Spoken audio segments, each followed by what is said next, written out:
Venice was not born of conquest, royal decree, or divine prophecy, but of fear.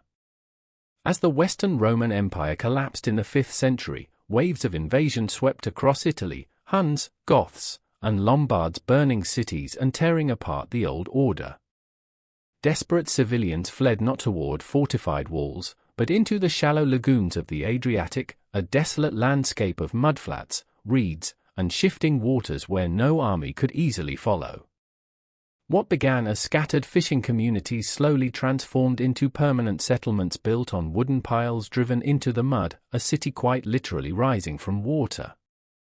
Protected by geography rather than walls, Venice survived while the world around it fell apart, learning early that survival depended on adaptation, cooperation, and control of the sea. By the early 8th century, these lagoon communities had grown confident enough to govern themselves, electing their first doge, also Epato, in 726.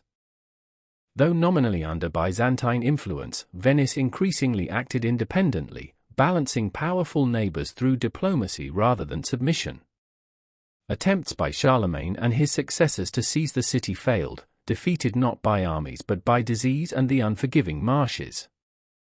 Venice's isolation became its strength, allowing it to develop a distinct identity and political culture, neither fully Eastern nor Western, but something entirely its own. Trade transformed Venice from refuge to power. Positioned between Europe and the wealthy markets of Byzantium and the Islamic world, Venetian merchants exchanged grain, wine, and timber for spices, silks, and precious goods. Above all else, Venice mastered the trade of salt, the essential preservative of the medieval world, declaring it the true foundation of the state. Wealth flowed into the lagoon, funding ships, diplomacy, and ambition. To elevate the city's spiritual prestige, Venetian merchants smuggled the relics of St. Mark from Alexandria in 828, installing them in a magnificent basilica that would become both a religious and political symbol.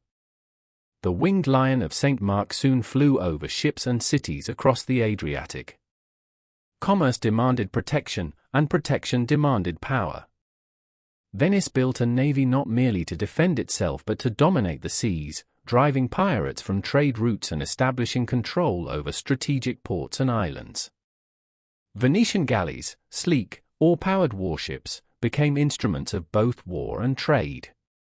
The construction of the Arsenale in 1103 marked a revolution in shipbuilding, an industrial complex centuries ahead of its time where standardized parts and organized labor allowed ships to be produced at unprecedented speed. This innovation underpinned Venice's rise as the greatest naval power of the Eastern Mediterranean. The Crusades offered Venice both opportunity and temptation. Acting as transporters and suppliers to crusading armies, Venetians profited immensely while avoiding the ideological fervor that drove others. In 1204, Doge Enrico Dandolo exploited the financial desperation of the Fourth Crusade, redirecting it first against Venice's rivals and ultimately against Constantinople itself. The sack of the greatest Christian city shocked the world, but Venice emerged enriched beyond imagination, seizing territory, trade privileges, and priceless treasures. With Crete and key ports under its control, Venice became an empire in all but name.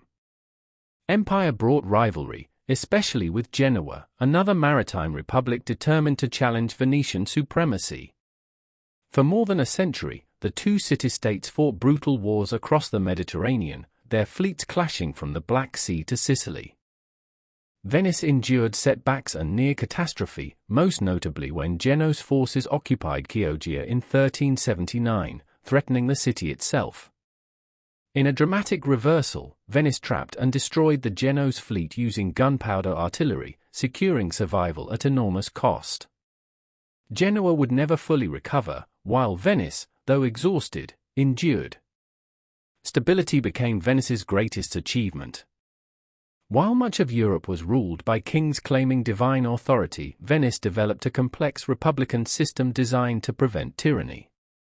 Power was dispersed among councils, magistrates, and committees, with the doge reduced to a ceremonial symbol bound by strict laws.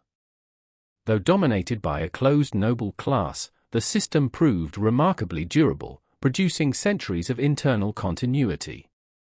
Venice supplemented this structure with unmatched diplomacy, maintaining ambassadors across Europe who reported home in coded dispatches, allowing the Republic to anticipate threats long before they arrived.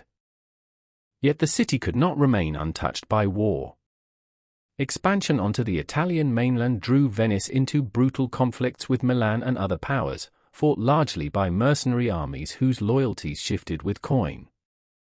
Victory brought territory but also entanglement in the wider struggles of Europe. The Italian wars nearly destroyed Venice when a coalition led by the Pope turned against it, excommunicating the Republic and stripping it of lands in a single devastating defeat. Through flexibility, shifting alliances, and relentless diplomacy, Venice survived once more, preserving its core power. Even as war raged, Venice flourished culturally. The Renaissance transformed the city into a center of art, architecture, scholarship, and industry. Painters like Titian and Tintoretto redefined visual expression, architects reshaped the urban landscape, and printers turned Venice into the publishing capital of Europe. Knowledge flowed through its presses just as goods flowed through its ports. The Grand Canal, lined with merchant palaces, became a monument not to kings or saints, but to commerce itself. The greatest challenge came from the east. The fall of Constantinople in 1453 signaled the rise of the Ottoman Empire, whose expanding power threatened Venetian holdings across the Mediterranean. One by one, Venice's eastern possessions fell despite fierce resistance. The brutal siege of Famagusta and the execution of its commander horrified Europe, fueling a Christian alliance that achieved a legendary victory at Lepanto in 1571. Yet despite its symbolic importance, Lepanto failed to reverse the balance of power. Venice's naval dominance faded as Atlantic powers embraced new ship designs and global trade routes that bypassed the Mediterranean entirely. Plague and stagnation accelerated decline. Repeated outbreaks decimated Venice's population, forcing innovations such as quarantine even as they drained the city's strength. The loss of Crete after a 21-year siege marked the final collapse of Venice's overseas empire. By the 18th century, Venice had become a cultural jewel frozen in time, dazzling visitors with art, music, and spectacle while neglecting military and economic reform. The end came swiftly. When Napoleon marched into northern Italy in 1797, Venice stood helpless, unable to defend itself or resist diplomatic pressure. The Republic surrendered without battle. Its symbols were destroyed, its treasures looted, and its 1,000-year independence extinguished. Venice passed from French to Austrian control before becoming part of a unified Italy in the 19th century. Yet Venice did not vanish. Long after its empire fell, the city endured as a symbol of beauty, ingenuity, and resilience. Artists, poets, and travelers continued to find inspiration in its light and water, even as modern challenges, mass tourism, rising seas, and climate change, threaten its future. Once again, Venice stands on the front line of history, a city that has always survived against the odds, facing new battles shaped not by armies or empires, but by the forces of nature itself.